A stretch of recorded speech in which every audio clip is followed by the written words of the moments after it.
राधे राधे दोस्तों। आज हम अपनी इस वीडियो में आप सभी के लिए लेकर आए हैं भगवान शिव और मां अन्नपूर्णा की कहानी।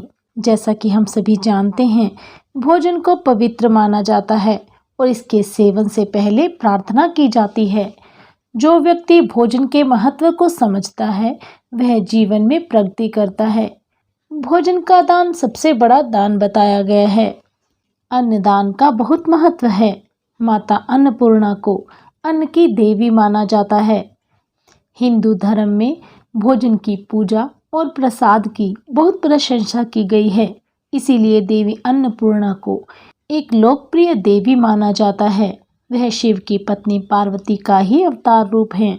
इनको 108 नामों से जाना जाता है। माता अन्नपूर्णा के कुछ नाम हैं: विशालाक्षी, विश्वशक्ति, विश्वमाता, भुवनेश्वरी, अन्नदा आदि। काशी विश्वनाथ और अन्नपूर्णा देवी मंदिर वाराणसी में इसी देवी को समर्पित है। मार्गशीर्ष माह की पूर्णिमा को मां भगवती अन्नपूर्णा के स्वरूप की पूजा का विधान है। मान्यता है कि दुनिया में समस्त प्राणियों को भोजन मां अन्नपूर्णा के आशीर्वाद से ही मिलता है। जो भी भक्त अन्नपूर्णा जयंती के दिन सच्चे दिल से व्रत रखता है, विधि विधान से पूजा करता है, उनके घर में कभी भी खाने पीने की कोई कमी नहीं रहती और उनका घर हमेशा सुख संपत्ति से भरा रहता है। अक्षय तृतीया का दिन देवी अन्नपूर्णा के जन्म दिवस के रूप में मनाया जाता है। इसीलिए सोने के आभूषण खरीदने के लिए यह दिन बहुत ही शुभ माना जाता है। भगवान शंकर और मां पार्वती अक्सर कैलाश पर्वत पर पासा खेलते थे। एक दिन भगवान शंकर और माता पार्वती के बीच प्रकृति के महत्व और पुरुष की श्रेष्ठता को लेकर बहस हो गई। लेकिन भगवान शंकर पुरुष की श्रेष्ठता पर जोर दे रहे थे। भगवान शंकर ने मां पार्वती से कहा कि संसार एक भ्रम है, प्रकृति एक भ्रम है, सभी कुछ एक मृग तृष्णा है। यहाँ पल आता है और चला जाता है, यहाँ तक कि भोजन भी सिर्फ माया है। मां पार्वती, जो भोजन सहित सभी भौतिक चीजों की जननी हैं, उन्होंने यह बात सुनकर अपना आपा खो दिया। तभी मां पार्वती बोली, अगर मैं सिर्फ एक भ्रम हूँ तो देखते हैं आप और बाकी दुनिया मेरे बिना कैसे रहते हैं। ऐसा कहकर वो गायब हो गई। माता पार्वती के लापता होने से ब्रह्मांड में हाहाकार मच गया। समय स्थिर हो गया, ऋतु परिवर्तन रुक गया, धरती बंजर हो गई और भयानक सूखा पड़ने लगा। आकाश, पाताल और धरती तीनों लोकों में मिलने वाला भोजन उपलब्ध नहीं था। देवता, दानव और मनुष्य भूखे तड़पने लगे। दुनिया भोजन से वंचित हो गई और वहां अकाल पड़ गया। जब भगवान शंकर के अनुयायी भोजन के लिए उनसे भीख मांगने लगे तो भगवान शंकर ने अपने अनुयायियों के लिए घर घर जाकर भोजन की भीख मांगी, लेकिन किसी के पास भी उन्हें देने के लिए कुछ भी नहीं था। भगवान विष्णु ने भगवान शंकर से कहा, मैंने सुना है काशी में एक महिला ने लोगों के लिए भोजन दान करना शुरू किया है।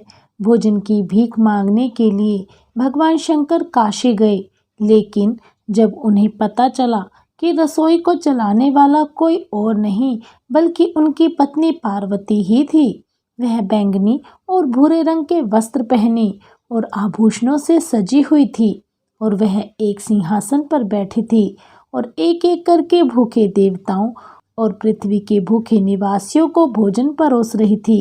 उन्होंने अपने पुत्रों कार्तिकेय और गणेश को भी भोजन करवाया। मां पार्वती का यह सुंदर रूप कोई और नहीं बल्कि देवी अन्नपूर्णा देवी थी, जो पूर्ण और संपूर्ण है। अन्नपूर्णा ने शिव को भिक्षा के रूप में भोजन करवाया और देवी ने प्रसन्न होकर कहा, मैं अन्नपूर्णा के रूप में काशी में निवास करूंगी। बोली अन्नपूर्णा माता की जय। धार्मिक ग्रंथों में अन्नपूर्णा की प्रतिमा का वर्णन एक युवा देवी के रूप में किया गया है, जिसमें 3 आंखें, 4 हाथ, चेहरे पर लाल रंग है। निचले बाएं हाथ में स्वादिष्ट दलिये से भरा एक बर्तन पकड़े हुए दिखाया गया है और विभिन्न प्रकार के गहनों से सुसज्जित दिखाया गया है। वह एक सिंहासन पर बैठी हैं जिसके ऊपर चंद्रमा जड़ित है।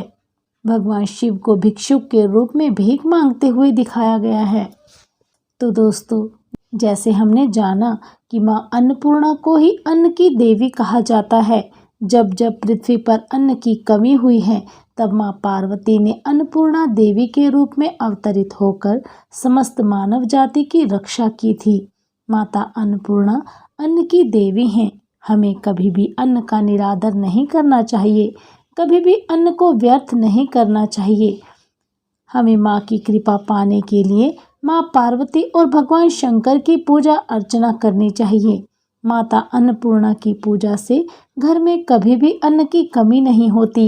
परिवार में सभी का स्वास्थ्य अच्छा बना रहता है। बोलिए अन्नपूर्णा माता की जय। एक अन्य पौराणिक कथा के अनुसार एक बार पृथ्वी पर मानव जाति का जीवन बचाने के लिए भगवान शिव ने भी माँ अन्नपूर्णा से अन्न की भिक्षा ली थी। पौराणिक कथा के अनुसार एक बार पृथ्वी पर सूखा पड़ गया, जमीन बंजर हो गई, फसलें, फलों आदि की पैदावार न होने से जीवन संकट में आ गया। तब भगवान शिव ने पृथ्वीवासियों के कल्याण के लिए भिक्षुक का स्वरूप धारण किया और माता पार्वती ने माँ अन्नपूर्णा का अवतार लिया। इसके बाद भगवान शिव ने माँ अन्नपूर्णा से भिक्षा में अन्न मांगा। इस अन्न को लेकर भगवान शिव पृथ्वी लोक पर गए और सभी प्राणियों में इसे बांट दिया। इसके बाद धरती पर एक बार फिर से धन धान्य हो गया। तभी से मार्गशीर्ष मास की पूर्णिमा तिथि को अन्नपूर्णा जयंती मनाए जाने का विधान शुरू हुआ। जाने माँ अन्नपूर्णा की किस विधि से पूजा करनी चाहिए।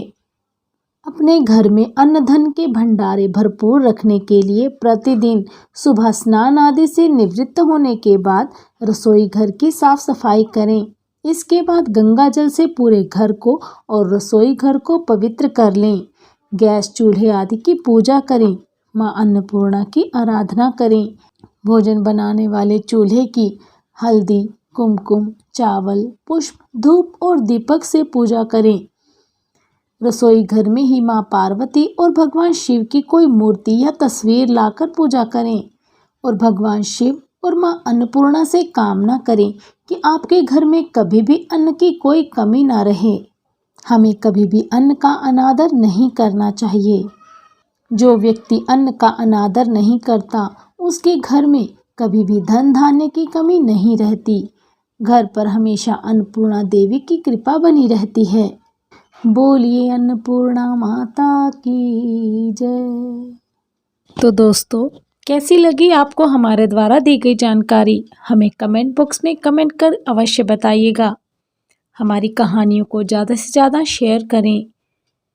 यदि आप हमारे चैनल पर नए हैं तो हमारे चैनल को सब्सक्राइब अवश्य करें। बेल आइकन भी दबाएं ताकि आपको हमारी हर वीडियो की अपडेट प्राप्त होती रहे। हमसे जुड़े रहने के लिए आप सभी का बहुत बहुत धन्यवाद। हम भगवान से प्रार्थना करते हैं आप सभी के जीवन में माँ लक्ष्मी का हाथ हो, सरस्वती का साथ हो, गणेश जी का आप सभी के घर में निवास हो। माँ दुर्गा के आशीर्वाद से आप सभी के जीवन में प्रकाश ही प्रकाश हो। राधे राधे।